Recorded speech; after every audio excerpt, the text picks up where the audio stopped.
Shalom adik-adik, selamat pagi. Kita berjumpa lagi di pengajaran yang kedua dari Hidup yang Saleh. Apa itu pengajaran kedua? Jangan kemana-mana, tetap di SCC Kids.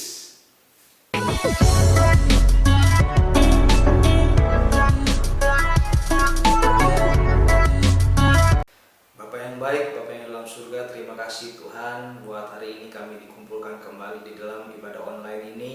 Kami percaya walaupun kami di tempat yang berbeda, tapi kami bersatu Tuhan di dalam ibadah online ini. Kami mau mendengarkan kebenaran dari firman Tuhan, dan biarlah Tuhan berikan kami hati yang rendah dan lembut untuk menyambut firman-Mu dengan sukacita, karena firman-Mu adalah kebenaran yang memerdekakan kami.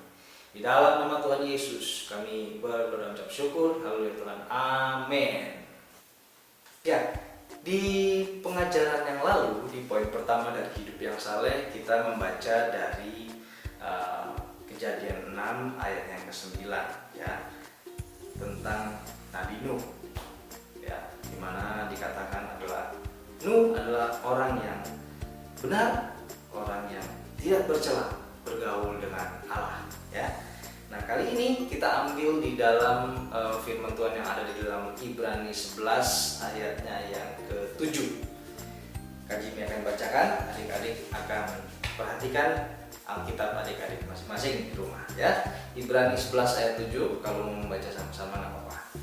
Karena iman, maka Nuh dengan petunjuk Allah tentang sesuatu yang belum kelihatan, dengan taat mempersiapkan bahtera untuk menyelamatkan keluarganya. Dan karena iman itu ia menghukum dunia, dan ia ditentukan untuk menerima kebenaran sesuai dengan imannya, ya. Nah, yang perlu diperhatikan adalah kata belum kelihatan.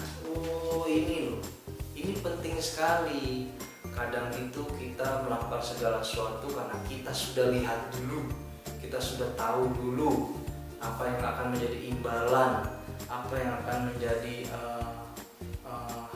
upah dari kebaikan yang kita lakukan. Kita sudah tahu baru kita mau lakukan. Nah, kalau Nabi Nuh tidak. Nabi Nuh ditulis di dalam firman Tuhan yang belum kelihatan, ya, dengan petunjuk Allah tentang sesuatu yang belum kelihatan. Nabi Nuh cuma dapat petunjuk, tapi Nabi Nuh nggak bisa lihat apa yang sebenarnya terjadi sampai itu nanti terjadi, dan dia tetap taat terhadap Tuhan, ya. Nuh tetap melakukan firman Tuhan meskipun ada tekanan dari sekitarnya. Nah, ini juga harus dipikirkan adik-adik. Pernah gak adik-adik mencoba melakukan firman Tuhan, tapi sekitar adik-adik yang ada ini, teman-teman, mencoba untuk memaksa adik-adik, menekan adik-adik untuk tidak melakukan hal-hal yang baik yang sesuai firman Tuhan.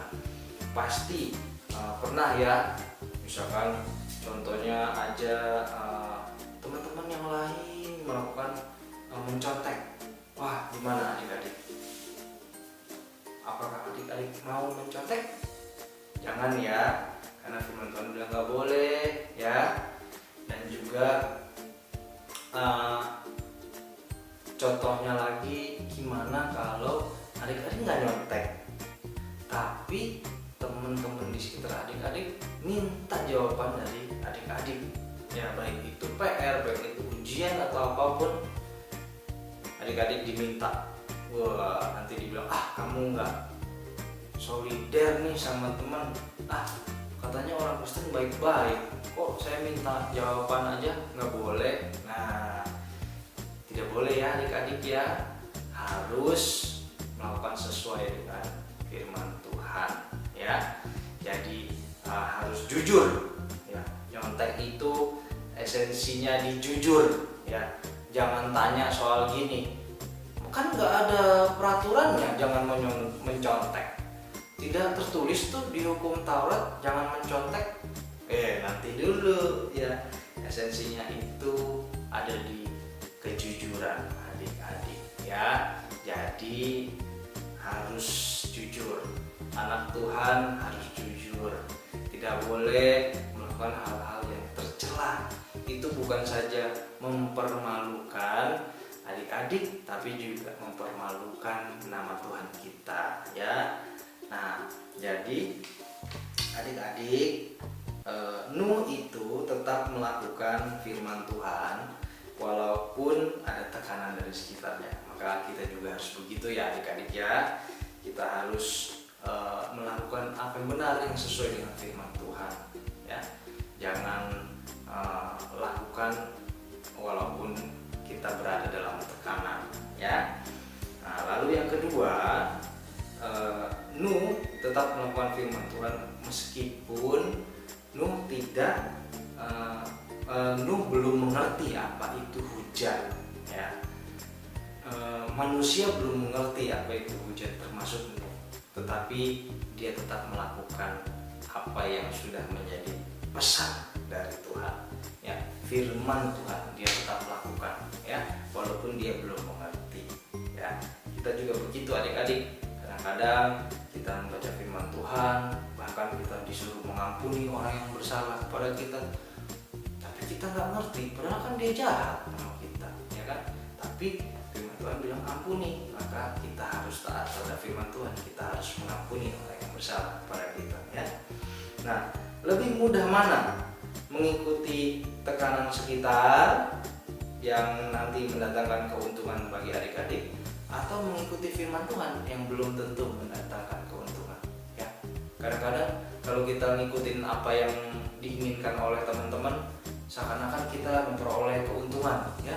Kita temannya jadi banyak, kita jadi disukai oleh banyak orang, teman-teman kita akhirnya mungkin melakukan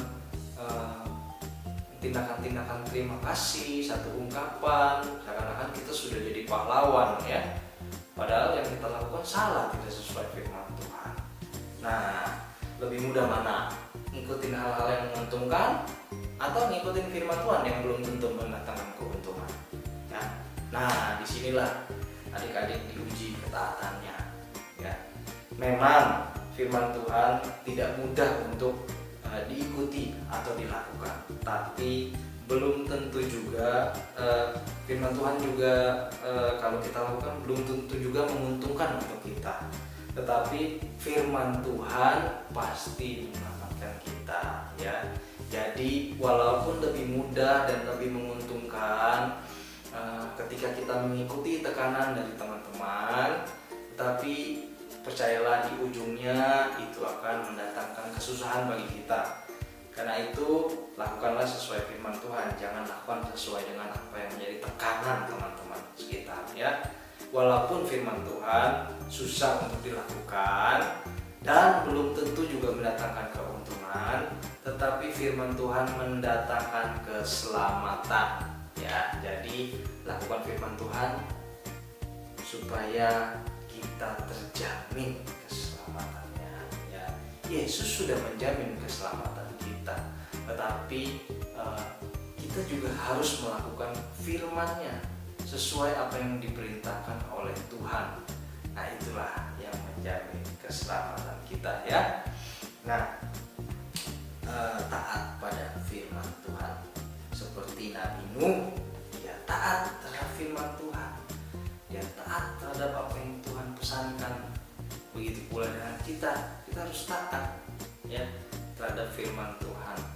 Karena firman Tuhan mendatangkan keselamatan, firman Tuhan mendatangkan kemerdekaan, firman Tuhan mendatangkan damai sejahtera, firman Tuhan mendatangkan kebaikan dalam hidup kita, baik hidup yang sekarang maupun hidup yang akan datang. Sampai di sini pelajaran dari hidup yang saleh di poin kedua. Poin pertama kita melihat bagaimana itu hidup saleh. Poin yang kedua kita mengerti untuk apa kita taat pada firman Tuhan, untuk apa kita melakukan kebaikan sesuai firman Tuhan. Dan poin ketiga nanti kita akan sama-sama praktek bagaimana caranya taat terhadap firman Tuhan. Nah,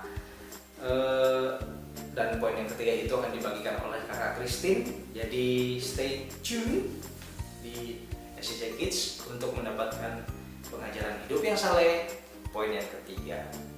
Sampai di sini poin yang kedua ini. Tuhan Yesus memberkati.